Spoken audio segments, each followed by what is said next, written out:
The shift in U.S. security policy not only has allies in Europe scrambling to increase their defense spending, it also raises uncomfortable questions about their dependency on American weapons already in their arsenal. One example is the F-35 fighter jet made by American aerospace giant Lockheed Martin.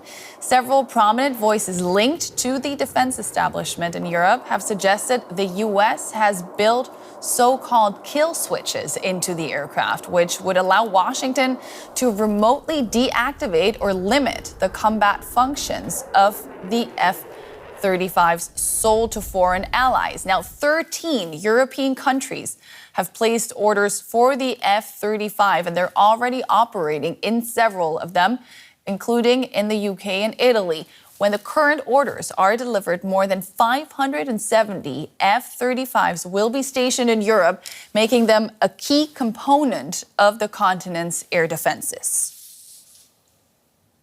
Justin Bronk is a senior research fellow for Airpower and military technology at the Royal United Services Institute in London. Justin, welcome to the day. Now, a kill switch to remotely disable a fighter jet, that sounds like a nightmare for operational sovereignty. Does it exist? For the F-35, there's no explicit kill switch, so it's not that something that can just be turned off and stopped from flying on any given day. That, apart from anything else, would be an enormous vulnerability in the software of an aircraft that then, if any adversary were to discover it, would compromise it in combat, even without any sort of malfeasance from the US. But certainly it is dependent to a significant degree for its ongoing effectiveness for any length of time in combat on regular software updates to its what are known as mission data files, essentially the way that the jet's sensors and processors know what kind of threat system they're seeing in the electromagnetic spectrum.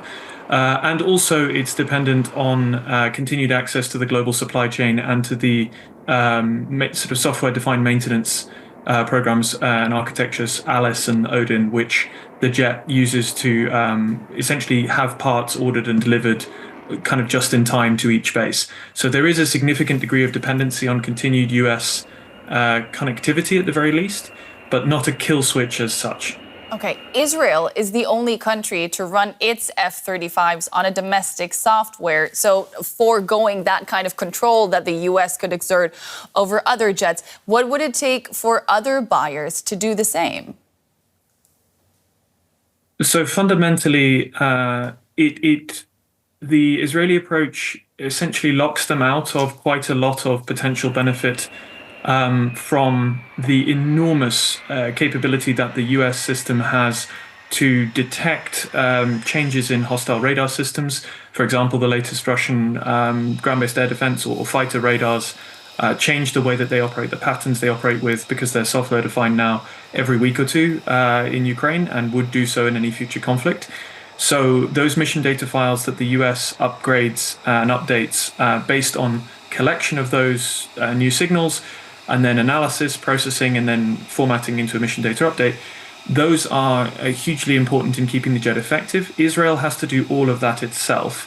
That doesn't necessarily matter so much for Israel because they are primarily concerned with threats in their immediate vicinity and have a huge amount of capability to collect essentially up-to-date electronic intelligence on those threats, say Iranian or Syrian missile systems and radars, and then forge their own updates. For example, for Germany to do that for its own F-35s, firstly, they'd have to negotiate access to be able to do so, as the UK, for example, and Australia have for F-35 through something called the ACAL, as do the Netherlands and Norway and Italy to a slightly lesser degree. But it would rely on having the collection assets as well. So Germany would have to either itself or have other European allies do all of the collection of intelligence to support making those mission data updates and make the mission data updates which it would need to get the permission to do.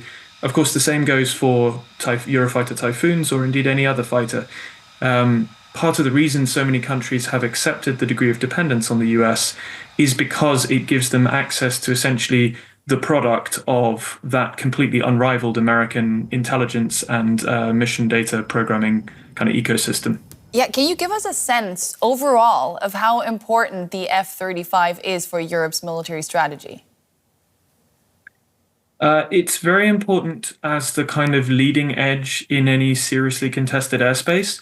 Uh, Basically, the F-35 is quite expensive to operate, but provides an ability to go closer to threats with a much better sensor suite than 4.5 generation equivalents, so Eurofighter or Rafale or Gripen.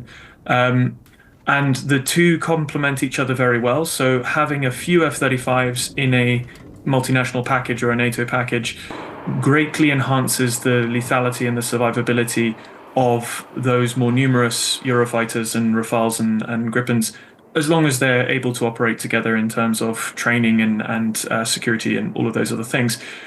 So what you find is that a few F-35s around gives you far, far more options with the majority of non-stealth fighters which Europe operates.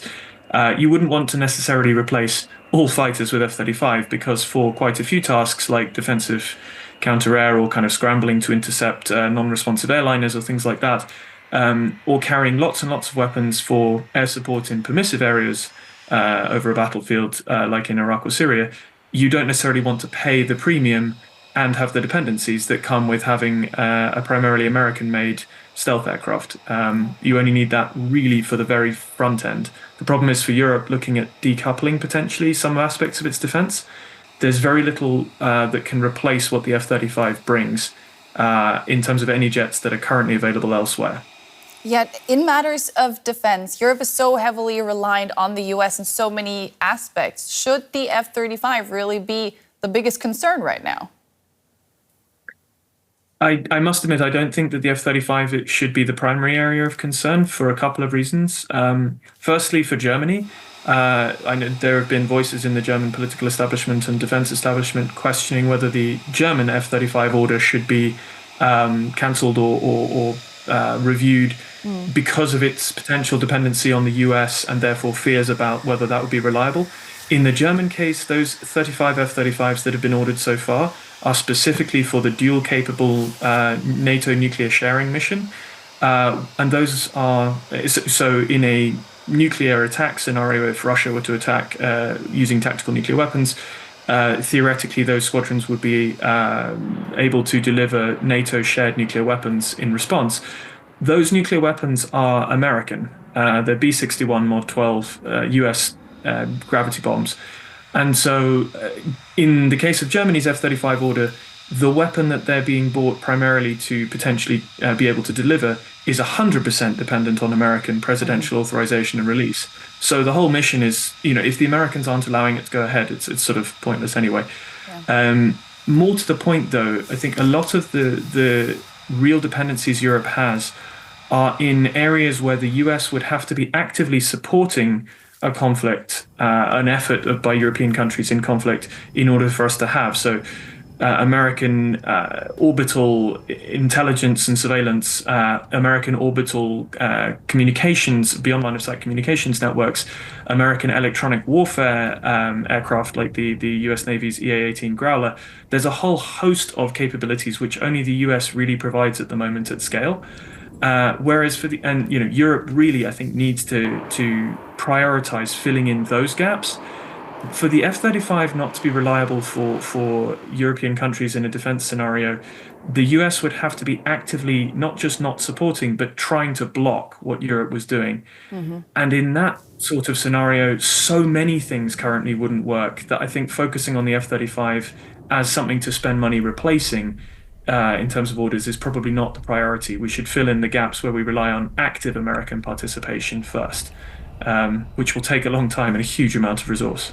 Yet, what does it tell us about the state of the transatlantic alliance, though, that the security community is openly debating this issue? It's fairly staggering. Bluntly, if you had put a lot of these sort of concerns in terms of the US actively siding with Russia on certain issues and actively threatening other NATO members over Greenland and in terms of territorial integrity in Canada, people would have laughed you out of the room and sort of assumed you were mad 2, 3 months ago. People might have assumed that Donald Trump would take a much more transactional approach once he took office, that he would focus ever more on the Indo-Pacific, which has been a steady trend under many US presidents, and as has, by the way, the desire, quite rightly, for Europe to spend a lot more on its own defense. But the trend that we've seen over the past couple of weeks, especially towards Ukraine in terms of cutting off intelligence support, in terms of really putting huge pressure on them and not Russia, and most of all, the direct statements essentially threatening annexation of Denmark's territory in Greenland and potentially trying to change the Canadian border or annex Canada by force. These are completely astonishing things to be facing, and Absolutely. unfortunately, I think it's no surprise that people are asking questions which a few months ago in the defense space would have been unthinkable. Thank you so much. That was Justin Bronk from the Royal United Services Institute. Great having you on the show.